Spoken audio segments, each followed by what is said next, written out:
பாதையில் என்னை நடத்தும், நீதியின் பாதையில் என்னை நடத்தும்.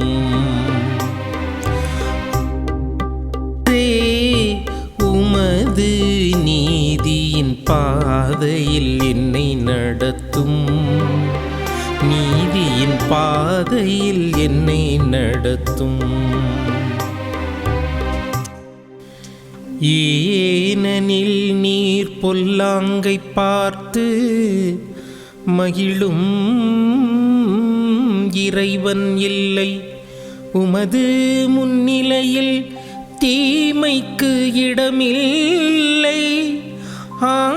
ஆணவமிக்கோர் உமது கண்முன் நிற்க மாட்டார், தீங்கிழைக்கும் அனைவரையும் நீர் வெறுக்கின்றீர், தீங்கிழைக்கும் அனைவரையும் நீர் வெறுக்கின்றீர்.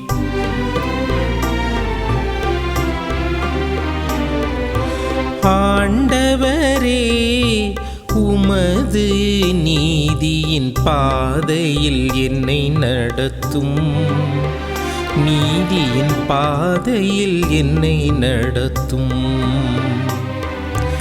ஆண்டவரே, உமது நீதியின் பாதையில் என்னை நடத்தும், நீதியின் பாதையில் என்னை நடத்தும். பொய் பேசுவோரை நீர் அழித்திடுவீர், கொலைவெறியரையும் வஞ்சகரையும் அருவருக்கின்றீர்.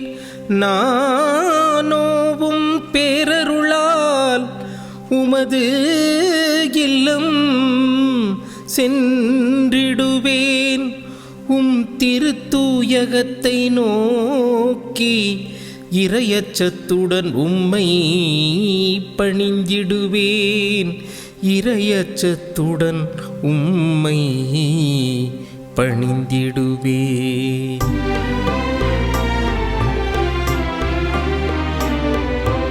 ஆண்டவரே, உமது நீதியின் பாதையில் என்னை நடத்தும், நீதியின் பாதையில் என்னை நடத்தும்.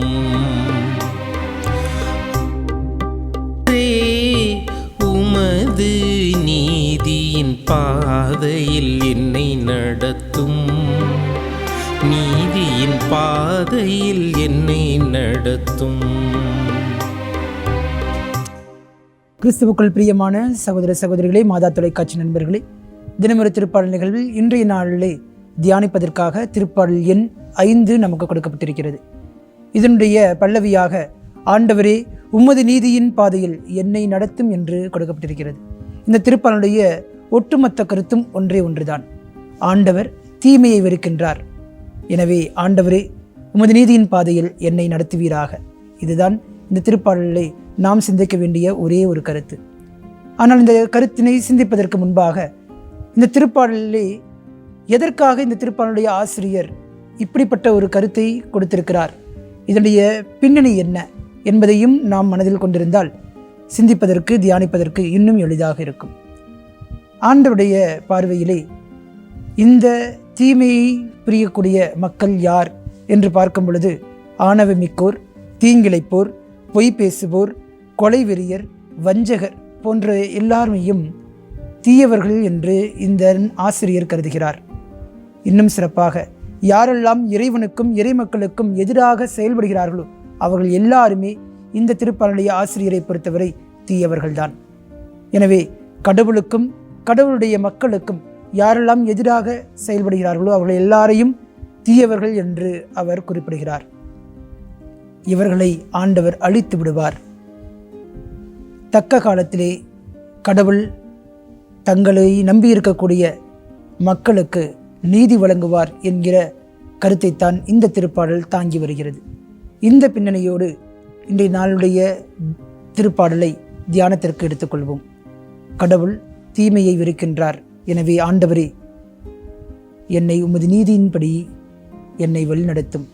இதுதான் நம்முடைய சிந்தனையாக இருக்க வேண்டியது.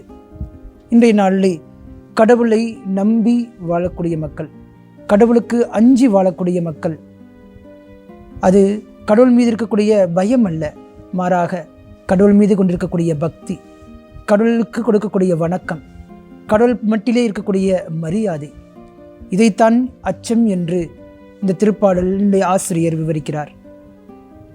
அச்சம் என்றால் பயம் அல்ல, மாறாக கடவுளை நான் எந்த அளவிற்கு பக்தியோடு ஆராதனை செய்கிறேன், கடவுளை எந்த அளவிற்கு நான் வணங்குகிறேன், கடவுளுக்கு எந்த அளவுக்கு நான் மரியாதை கொடுக்கிறேன், அந்த மரியாதையின் நிமித்தமாக, பக்தியின் நிமித்தமாக, வணக்கத்தின் நிமித்தமாக நான் இந்த தீயவர்களைப் போல வாழாமல் கடவுள் காட்டுகின்ற அந்த நீதியின் பாதையிலே நடக்க ஆண்டவரே எனக்கு அருள் தாரும் என்று ஜெபிக்கக்கூடிய ஒரு திருப்பாடலாக இந்த திருப்பாடல் அமைந்திருக்கிறது. நீதியுள்ள ஆண்டவருக்கு நீதியின் பாதையிலே நடப்பது என்பது ஆண்டவர் நம்மை முழுமையாக சரியான பாதையிலே, திட்டமிட்ட பாதையிலே வழிநடத்துவார்.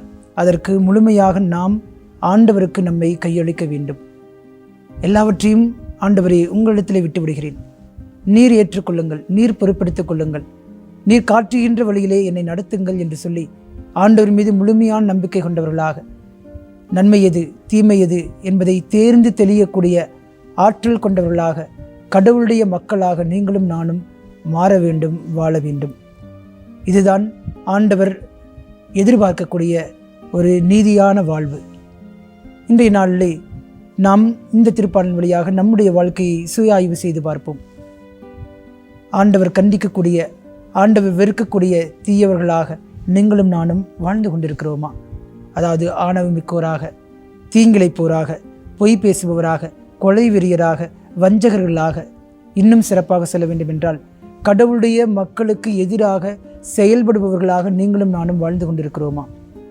இன்றைய நாளில் யோசித்து பார்ப்போம். என்னுடைய சிந்தனைகள், என்னுடைய சொற்கள், என்னுடைய செயல்பாடுகள், என்னுடைய குணங்கள், என்னுடைய பண்புகள் எல்லாம் இறை மக்களுக்கும் இறைவனுக்கும் எதிராக இருக்கிறதா? அல்லது நீதியின் பாதையிலே என்னுடைய வாழ்க்கை முறை இருக்கிறதா? சிந்தித்தவர்களாக இன்றைய நாளிலே ஆண்டவரிடத்திலே ஆற்றலை கேட்போம். நன்மை எது தீமை எது, இது இரண்டிற்கும் இருக்கக்கூடிய வித்தியாசத்தை புரிந்து கொள்ளவும், தேர்ந்து தெளியக்கூடிய ஆற்றலையும் சக்தியையும் அந்த ஆவியானவரிடமே நமக்கு கொடுக்க வேண்டும் என்று சொல்லி நம்மை ஆண்டவரிடத்திலே ஒப்புக் கொடுத்து மன்றாடுவோம். இன்று நாள் முழுவதும் ஆண்டவரே உமது நீதியின்படி என்னை வழிநடத்தும் இந்த சிந்தனையோடு, இந்த ஒரு ஜெபத்தோடு நம்முடைய இந்த நாளை கடப்போம். நல்லாயின் இயேசு என்றென்றும் வாழ்த்து பெறுவாராக. ஆமீன். ஜெபிப்போமாக. எங்களை என்னாலும் நேசித்து காத்து வரும் எங்கள் நல்ல தகப்பனே, இந்த அருமையான நாளை கொடுத்ததற்காக நமக்கு நன்றி கூறுகிறோம்.